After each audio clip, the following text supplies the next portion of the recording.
Queridos irmãos, abra sua Bíblia em Eclesiastes, no capítulo 7. Eclesiastes 7. E vamos ler dos versos 1 até o verso 14. Eclesiastes, capítulo 7. Do verso 1 ao verso 14. Acompanhe comigo a leitura.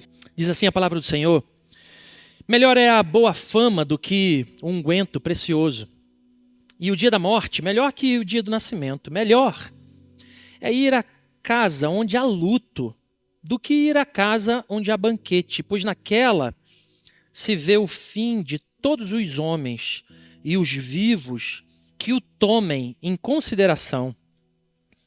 Melhor é a mágoa do que o riso, porque com a tristeza do rosto se faz melhor o coração. O coração dos sábios está na casa do luto, mas o dos insensatos na casa da alegria. Melhor é ouvir a repreensão do sábio do que ouvir a canção do insensato. Pois qual o crepitar dos espinhos debaixo de uma panela, tal é a risada do insensato. Também isto é vaidade. Verdadeiramente a opressão faz endoidecer até o sábio, e o suborno corrompe o coração. Melhor é o fim das coisas do que o seu princípio, melhor é o paciente do que o arrogante. Não te apresses em irar-te, porque a ira se abriga no íntimo dos insensatos. Jamais digas porque foram os dias passados melhores do que estes, pois não é sábio perguntar assim. Boa é a sabedoria, havendo herança e de proveito para os que veem o sol. Leia comigo o 12. A sabedoria protege, como protege o dinheiro, mas o proveito da sabedoria é que ela dá vida ao seu possuidor. Atenta para as obras de Deus, pois quem poderá endireitar o que ele torceu? No dia da prosperidade, goza do bem, mas no dia da adversidade, considera em que Deus fez tanto este como aquele, para que o homem nada descubra do que há de vir depois dele. Eu falei com os jovens que a mensagem de hoje era inspirada no conteúdo deles. E, de fato, eles tiveram a última lição deles, e é o tema da mensagem de hoje, que é a sentença de vida. E eu quero fazer uma pergunta a você, e eu quero que você norteie o teu coração enquanto a gente estiver meditando nessa palavra do Senhor, que você traga essa pergunta de fato e comece a fazer uma análise da sua vida em tudo que, nesse breve instante que a gente vai passar meditando sobre esse texto aqui. Imagine que toda a sua vida, até hoje, fosse resumida em uma só frase, em uma só sentença. Apenas uma. Eu não estou falando aqui de currículo, eu não estou falando aqui de experiências profissionais, eu não estou falando aqui da sua rede social, das suas postagens favoritas, eu não estou falando aqui também das suas conquistas, o que você comprou ou deixou de adquirir, não estou falando nada disso. Eu estou querendo que você pense como é que você deseja ser lembrado. Se Deus levasse você hoje, com que frase você seria lembrado? Qual sentença resumiria a sua vida? Quando a gente pensa em figuras da história, a gente vai facilmente identificar algumas frases, né? Por exemplo, quando a gente fala de Abraham Lincoln, Princesa Isabel, a gente podia descrever como libertadores de escravos, não é isso? Não foi isso que entrou para a história deles? Quando a gente fala sobre Martinho Lutero, a gente poderia dizer o homem que colocou a Bíblia de volta na mão do povo. Ou seja, resumiu o que ele fez na vida. Quando a gente olha para a Bíblia e a gente lembra da figura de Judas, o apóstolo, uma palavra só basta. Qual é? Traidor. Quando a gente olha para Estevão o primeiro mártir do cristianismo. Quando a gente olha para a vida de Davi, a gente vai dizer que ele era um homem segundo o coração de Deus. Quando é para Noé, Noé era um homem justo e bom que andava com Deus. Quando a gente olha para Paulo, a gente poderia dizer apóstolo dos gentios. Ou então, a gente podia resumir a vida dele com uma frase: combati o bom combate. Não é assim? A verdade é que, por mais longa que seja a nossa jornada de vida, e por mais diferentes que elas possam ser, nós invariavelmente seremos lembrados por alguma sentença, por uma frase. Eu ouço muitas vezes irmãos e irmãs aqui referindo-se a alguns dos seus antepassados, dizendo assim, Jana é uma delas, fala assim, meu avô era um homem de Deus. Meu avô era um homem de Deus. E se a história da sua vida fosse reduzida em uma placa, né? Qual seria o testemunho que não você, mas que os outros dariam a respeito da sua vida? O que seria dito? Qual seria a sentença da sua vida? Esse texto de Salomão, na verdade, é um convite para que a gente pense sobre isso. Eu peço para que você mantenha aí a sua Bíblia aberta. A gente está lá no texto de Eclesiastes, no capítulo 7. E Salomão escrevendo, ele estava querendo que a gente pensasse uma coisa que vai contra a nossa razão, vai contra o nosso modo natural de pensar as coisas, né? Porque quem de nós diria facilmente assim, é melhor o dia do luto do que o dia da festa, né? Quem de nós diria isso rapidamente? Não. Salomão refletia sobre essas coisas e por isso ele fez esse convite para mim e para você, porque ele sabia que melhor é o dia da morte do que o do nascimento, por exemplo, porque o fim revela quem nós realmente fomos. E quando a gente analisa isso, a gente vai notar que, assim como quase tudo na nossa vida, o que importa não é a forma como a gente começa, mas é a forma como a gente termina.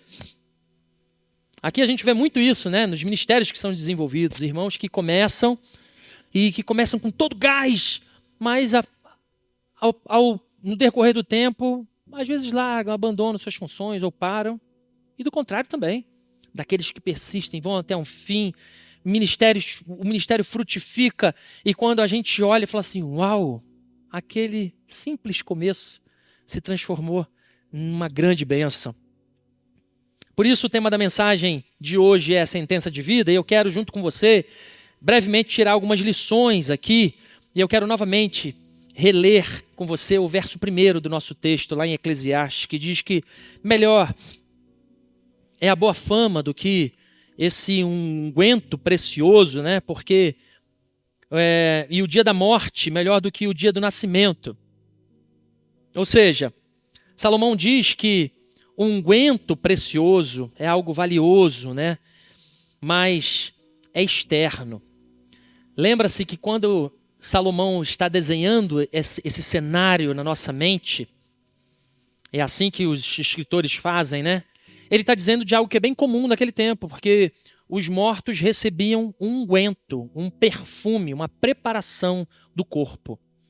Então ele estava dizendo o seguinte, ó, muito além desse perfume, desse óleo, dessa preparação aqui, isso é externo. O que vale mesmo é a história. O que vale mesmo é o legado. O que vale mesmo é o que fica. O unguento, ele pode ser usado nas cerimônias importantes, ele pode ser usado em festas, ele pode ser usado em um momento solene, e a gente sabe disso, mas bem da verdade, a gente sabe que logo depois da morte, esse unguento, esse perfume rapidamente se dissipa.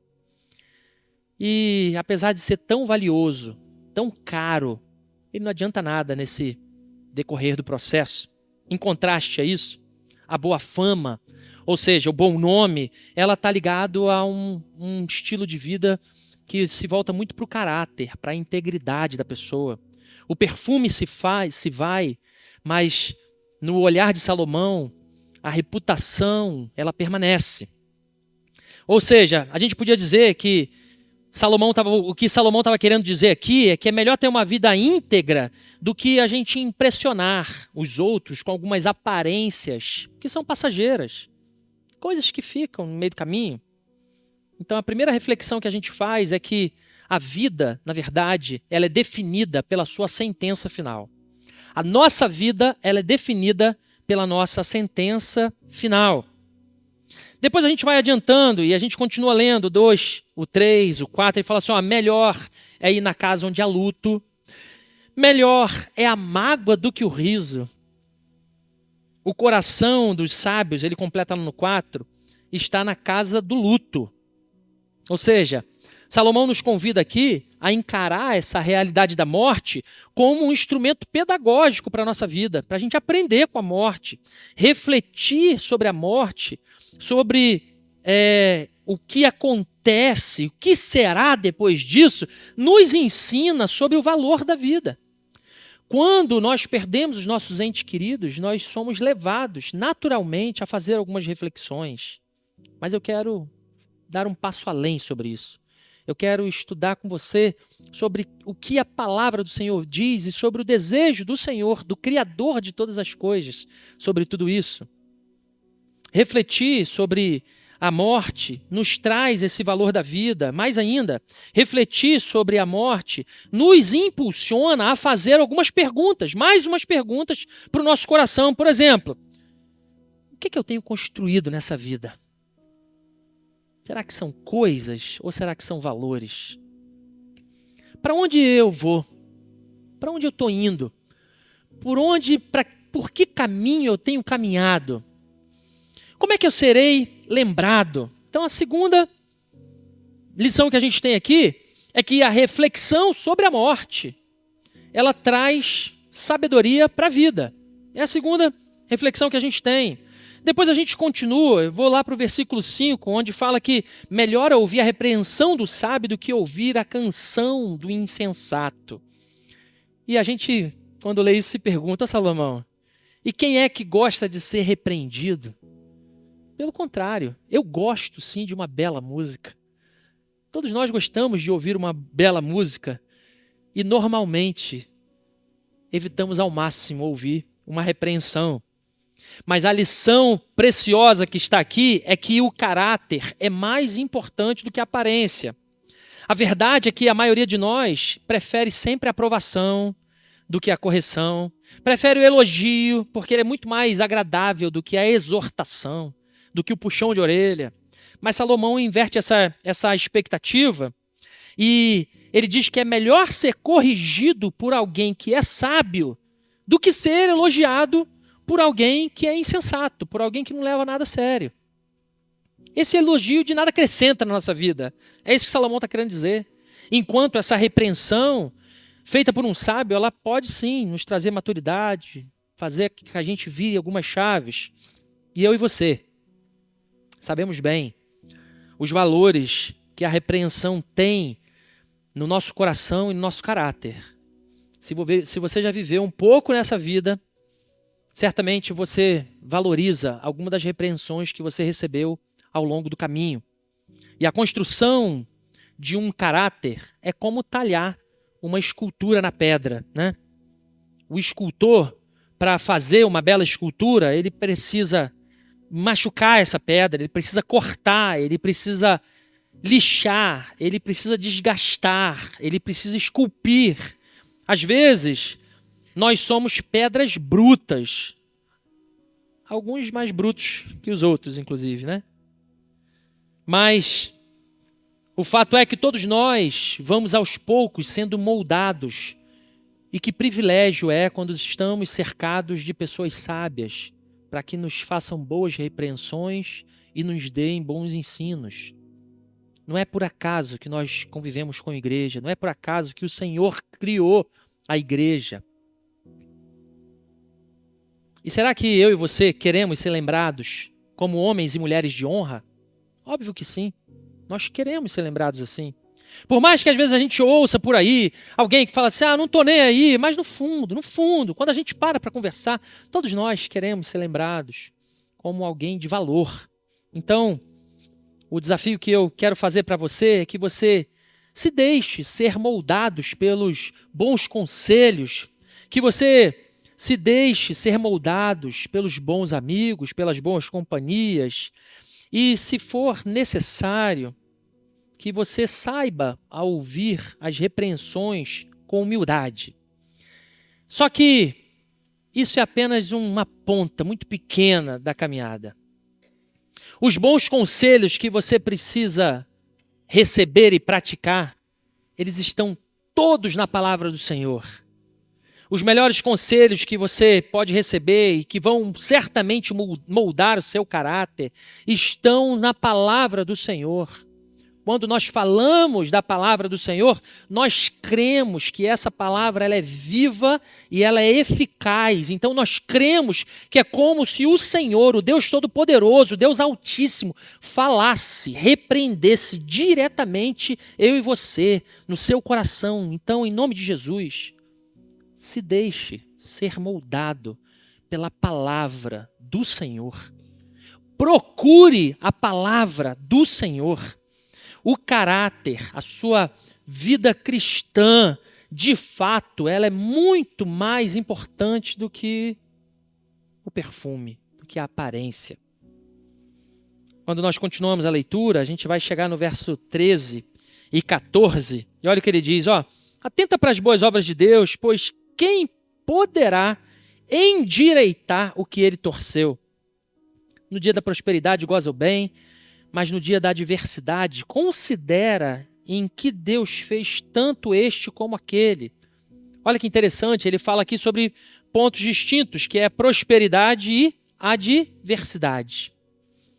Ou seja, nem a prosperidade, nem a adversidade são definitivas na nossa vida, mas o que ele diz é, coloque o Senhor como soberano em tudo, pondere o porquê das coisas, colocando, sempre chamando o Senhor para perto. E aqui vem a nossa mais importante e mais valiosa lição dessa noite, que é Jesus, é a nossa sentença redimida.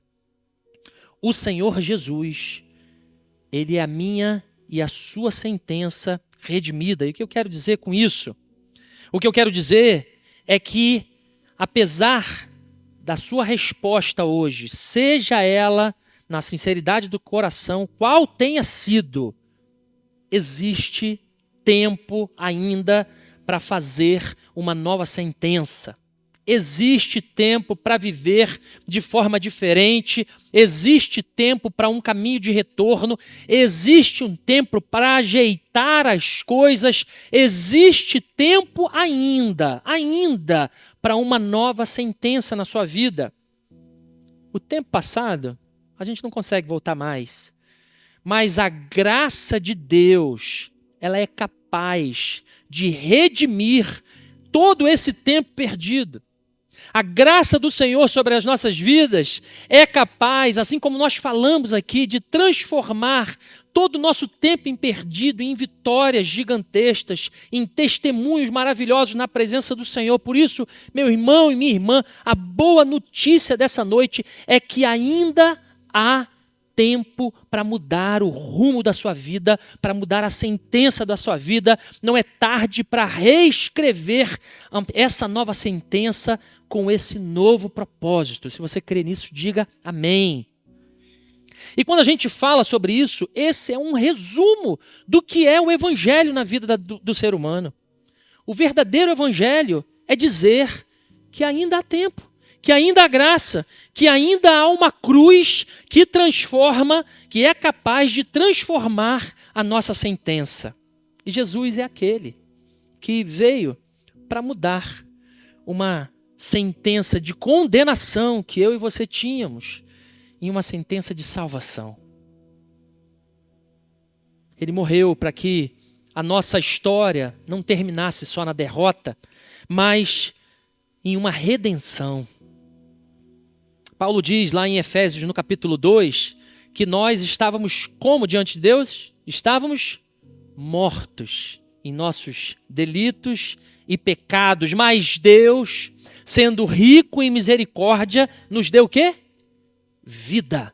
Nos deu vida com Cristo Jesus. Então, meu irmão e minha irmã, a nossa sentença sem o Senhor é perdido, condenado, escravo do pecado, escravo dos desejos, mas em Cristo nós podemos reescrever essa nova sentença e dizer que você é filho amado do Senhor, que você é justificado, que você é nova criatura, que as coisas velhas ficaram para trás e que tudo é capaz de se fazer novo na sua vida.